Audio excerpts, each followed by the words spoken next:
Hey guys, how's it going? I'm Jen with one N. And if you're like me, you're watching Atheist Edge.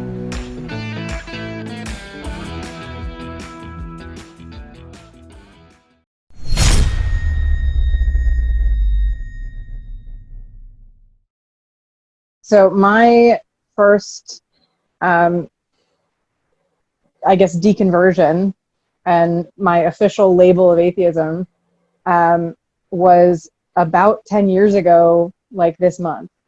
So this is kind of like the 10-year anniversary around here Wow. of when I officially used the label atheist. So that's pretty crazy. And my first discovery of like atheist content was Seth Andrews, Thinking Atheist.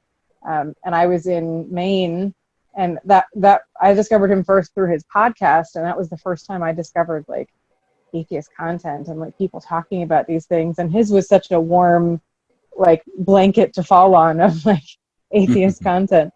So I guess what for you guys, how long have you been um, identifying with this community, or like been active or been atheist? And then who was your first like atheist influence and your way into that way of thinking or your way into that community? Maybe Lilandra? Mine was almost, it was a little bit more than 10 years ago, when I was maybe about 17 years ago. I'm 50 years old. I'm going to be 50 in March.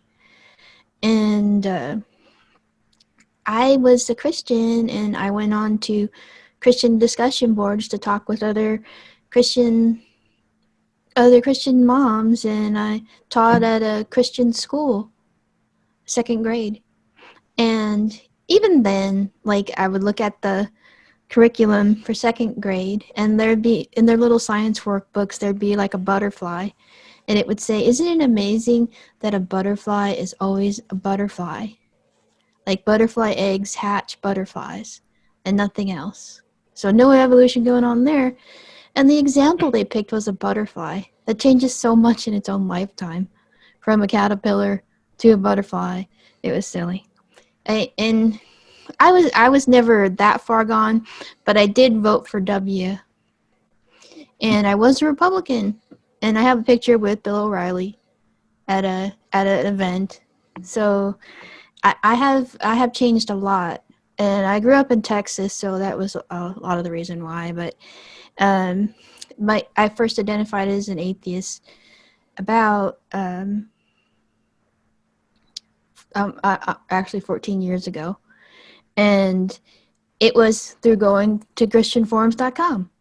And you think that not the largest online discussion board for Christians at the time, that's not something that would deconvert you. But I went to the Creation Evolution Forum, and there were a whole bunch of atheists there, including Arn. And he was arguing with everybody about evolution there, pre-YouTube. And he showed me, he was doing this, he has this video series now, Systematic Classification of Life. And before it was that video series, he put posts together on Christian forums about how the nested hierarchy, how things evolve from other things. And um, I wasn't quite getting it going along until he showed me a pangolin. And everybody, whenever I say pangolin, everybody thinks I'm saying penguin. But no, I'm not saying penguin. I'm saying pangolin. A pangolin is a mammal, but it has scales. And they used to think that it was something like an anteater, but now they've classified it differently once they did a DNA analysis. But it looks like a maybe an artichoke, a hairy artichoke. If you've ever seen one, they're really cute, and they have a long tongue, like really long. Like I believe it's attached all the way back into where their pelvis is, and because they specialize in eating ants. So they're so cute, but then uh, that's what did it for me, because like Ray Comfort will say, like, you never see a crocoduck or something like that. Well, look at a pangolin. It's a mammal. It has scales. Like, the things are not as fixed as people make them out to be. There's a lot of messiness in biology. It's not like, ta-da, all of a sudden, pangolin out of nowhere, looking like it's related to everything else. Anyways, and Ken Ham is always saying that don't teach your children about evolution in schools and stuff like that, because they're going to fall away from Christianity. And I hate to be so stereotypical, but that was part of it. And I was like, after I started understanding that, I was like, why didn't I see this the whole time? And whenever you go to a zoo, look at a chimpanzee. Why didn't I see it? And I was so mad about that, that I was being lied to ever since in church, ever since I was a kid. And so it's partly that, and it was partly that the Bible didn't make sense anymore. Like, why would God design a system with evolution, which in some ways is just incredibly beautiful, like the butterflies and stuff like that? It creates things like that. But in other ways, like, why design a system if you're an all-loving, benevolent God that is dependent on death? So much wasteful death, too. Like, how many peaches fall to the ground for one peach tree? So, I mean, it feeds other things, sure. But there's how many cute little baby turtles have to swim to the ocean to get that one turtle that finally survives? Like, it's gruesome. And Not a very good system. Yeah. Well, not for a benevolent God, but it's kind of amazing in other ways. But Yeah, absolutely. that's my story. Yeah. So, But, Neil, you want to go next? Sure. I was going to say, Lilandra, you should probably share that on my show one of these days. Sure. I think that would be great. Yes, it would. I will.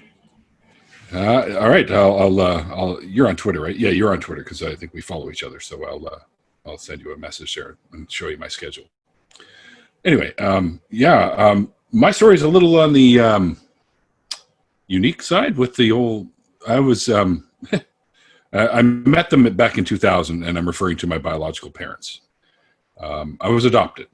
I was brought home 10 days or 11 days after I was born. I was born October 20th, so I was literally brought home on Halloween Day, so which is kind of cool. And apparently I was conceived in the back of a 57 Chevy, so that's also kind of cool. 57 Chevy, Bel Air, hardtop, two-door, teal and white, original factory colors. I might add that. Anyway, enough of the car guy shit. But I was born to a Christian couple. One was more of like a non-denominational, possibly, I think she mentioned one time, Presbyterian or something like that. Anyway, and the other one was Catholic. So when I was conceived, they were not married. So my father's mother was quite staunch Catholic, and they decided that they were going to give me up for adoption.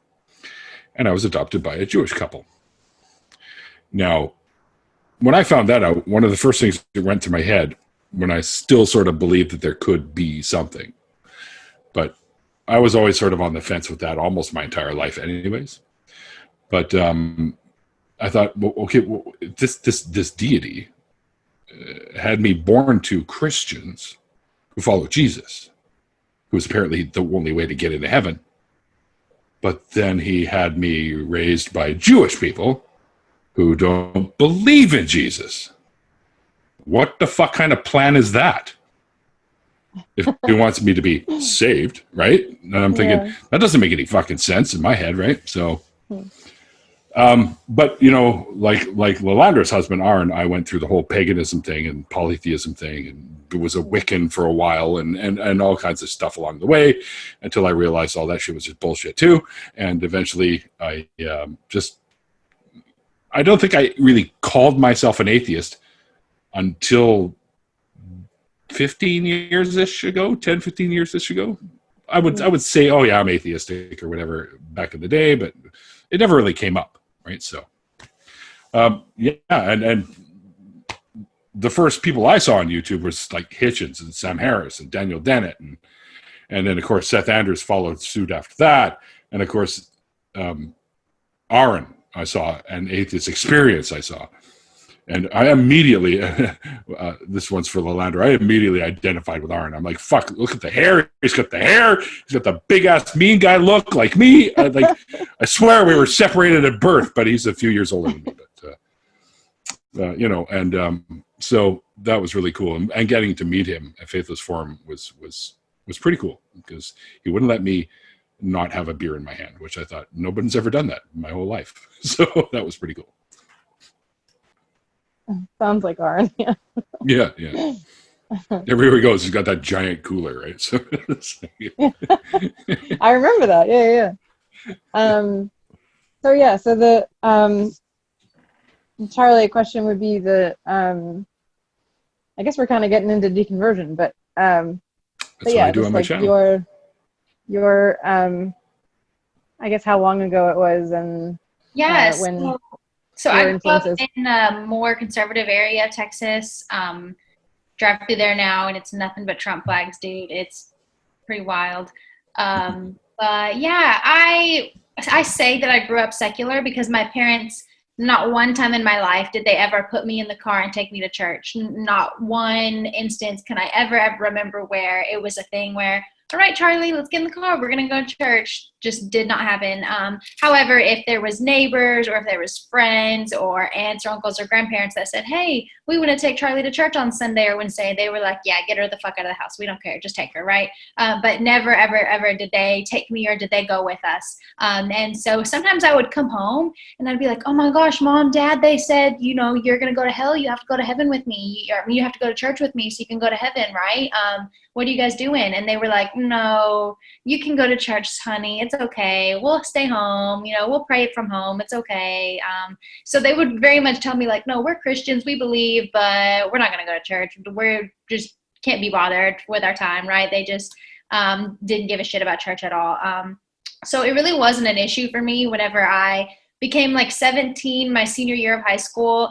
I don't really necessarily know exactly what it was. I like to say that it was people would say things like, what are you going to be when you grow up? What are you going to do? And I kind of started having questions back like, what am I supposed to be? What are we supposed to do, right? What is the purpose of life, right? So I started having like this existential crisis, I guess you could say.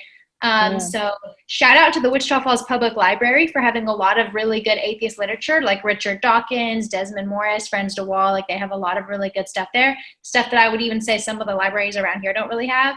And so there's actually a little bit of side story about the Wichita Falls Public Library because our friend Robert Jeffress used to be the pastor of the mega church there in Wichita Falls for a very long time. And so in the 90s, the very woke public library in Wichita Falls was checking out children's books about like Sally has two moms or something like that. Like it was very like gay positive, family oriented like children's books. So Robert Jeffress went and checked all the books out and said, we're not going to take them back. Like we're going to keep these books that way. Nobody can check them out. Ooh, what a dick.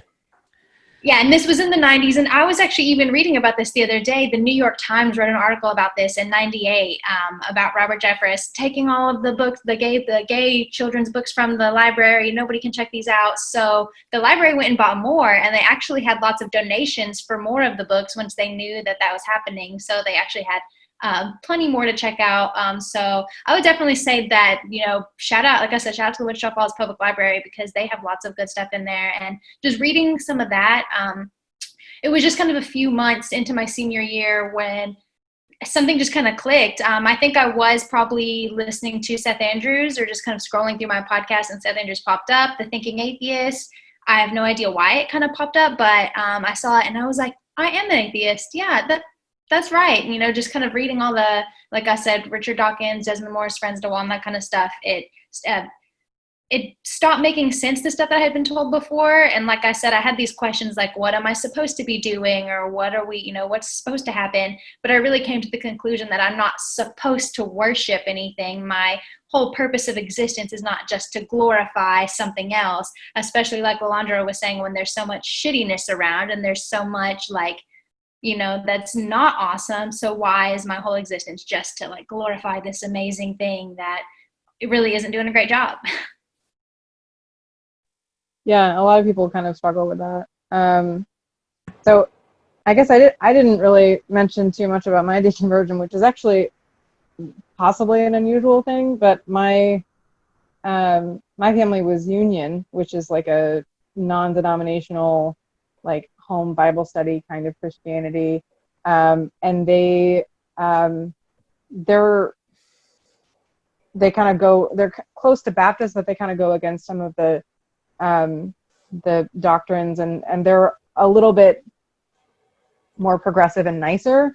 They don't believe in like trying to be like Jesus and like struggling to do that. They kind of believe in this sort of God takes over your body when you become a Christian, and so it like when you become a Christian, Christ like lives through you as you, and so it's like not you anymore. And that for some reason was never creepy to me. But I grew up with that and I really loved it. And then when I was 19, I backpacked through India as part of this like youth leadership nonprofit educational program. And I was just really hit when I was there with the fact that whatever I believe is because of where I was born and when I was born. And if that was any different, then I would believe something completely different. And so just because this is what I was brought up to believe, it doesn't necessarily make it true. So that kind of started it. And then I went back to TCC that year and I took geology, and that sort of solidified a lot of it.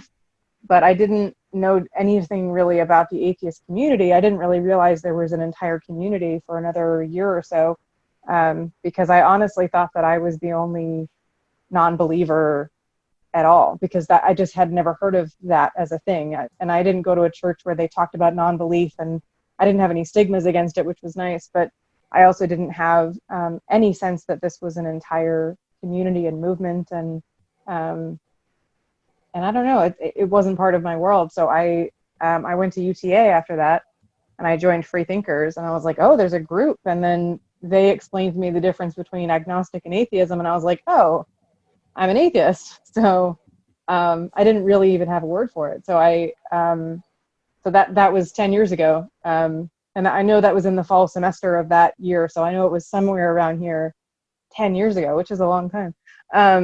But even like just starting that label, I was already kind of becoming an activist as part of their group. And then I moved to Maine, and I went to university up there, and I started an atheist group because they didn't have one up there. So I've been like activist, like activated for like that entire time, which is nuts. But yeah, Jim, I guess you're a cradle atheist. I envy you guys when you start talking about your deconversion stories.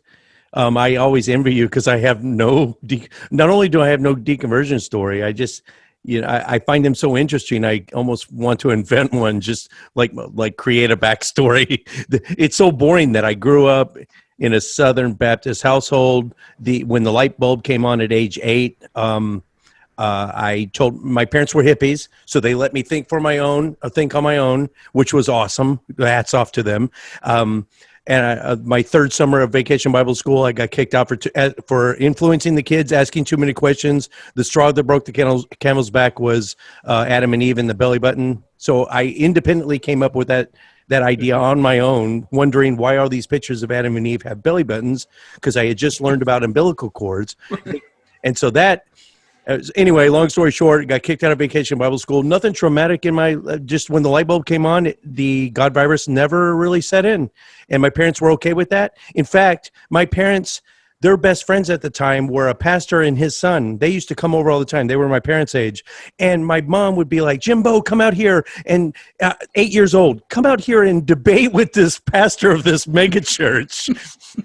And of course, I was like a little novelty. I'd be, asking all these questions that he found difficult, and he would have to ask. And here's my parents watching me talk. Anyway.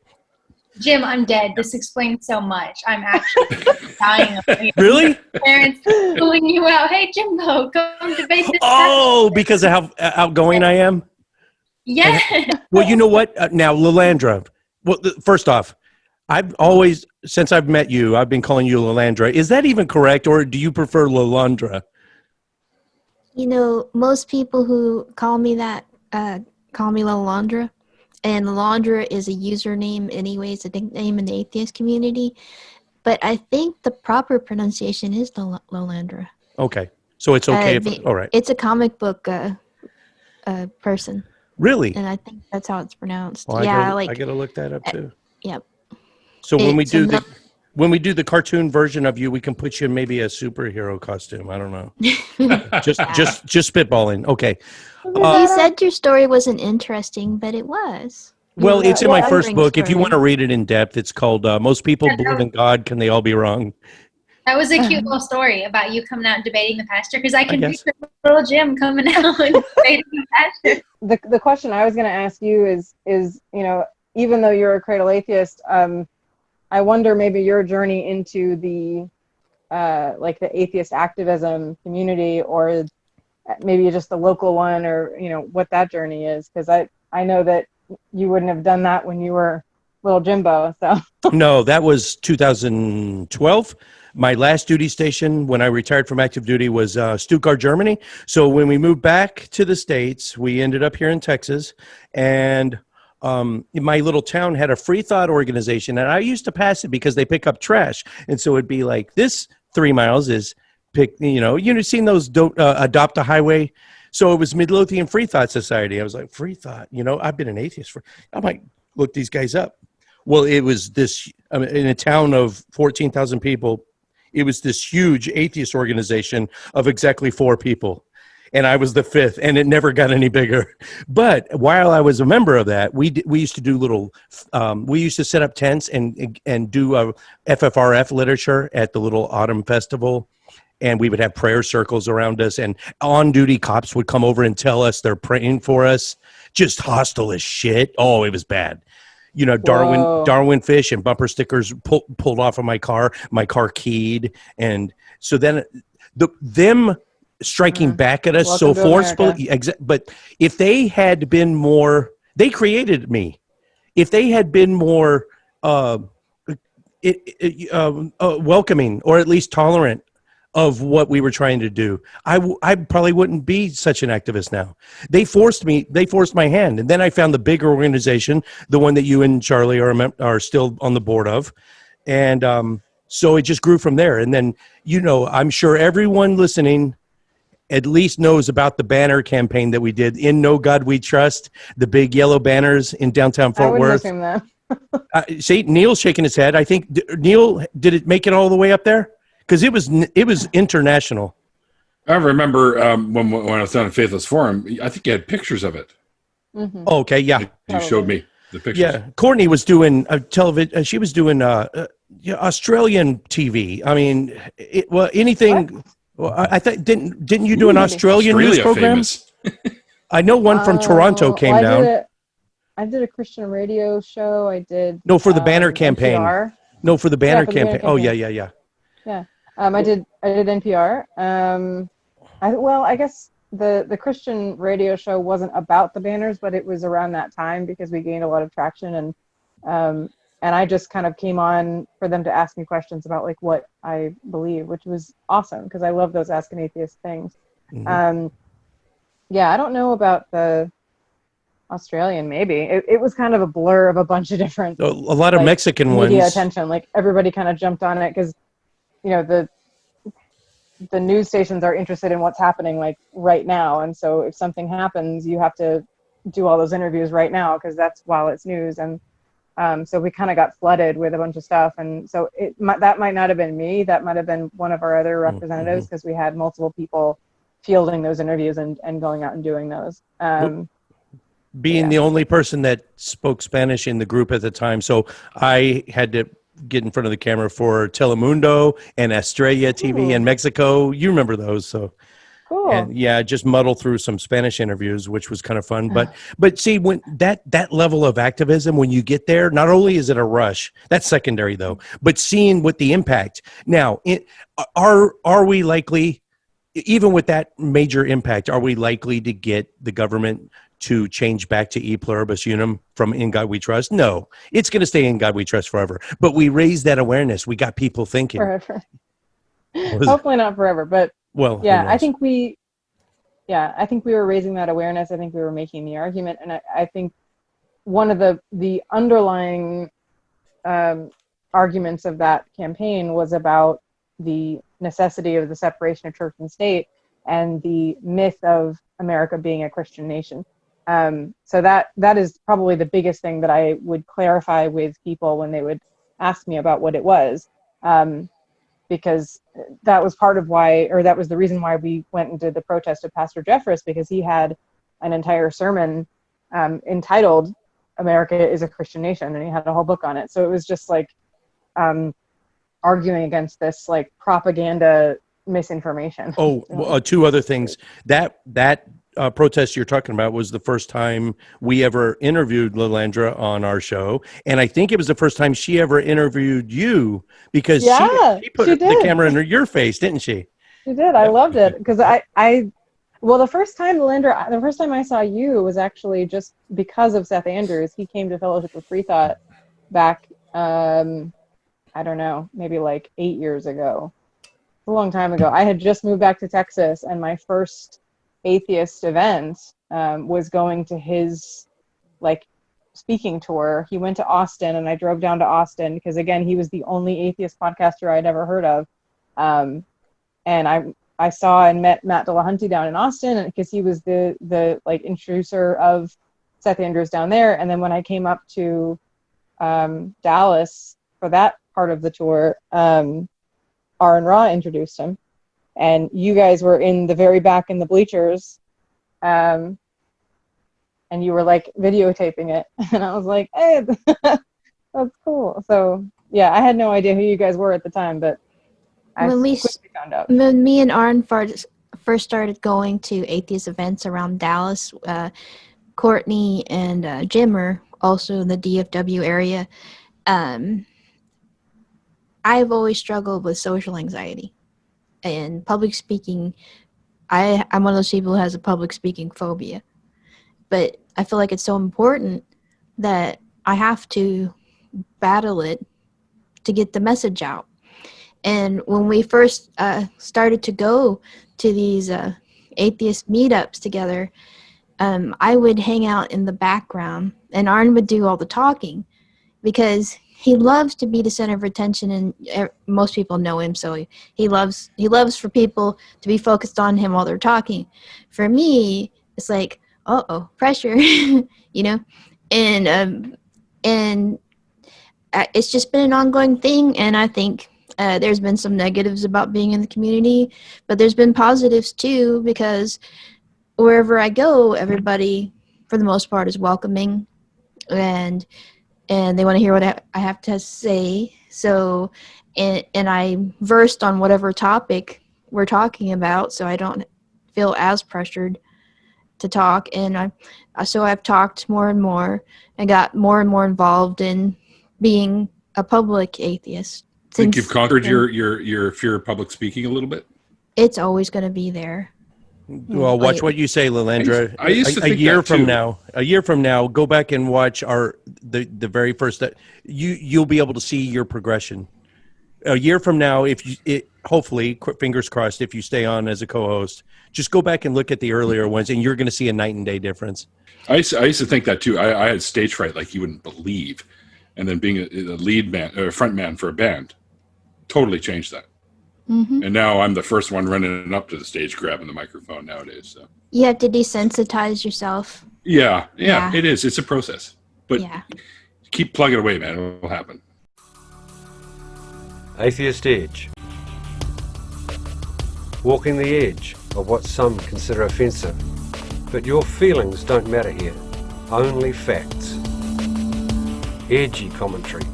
on the dangers of doctrine, the foibles of faith, the bullshit of belief, the stupidity of superstition, and the idiocy of indoctrination. With razor-sharp wit, curiosity, and critical thought, we take an unblinking look at today's religions. We are Atheist Edge.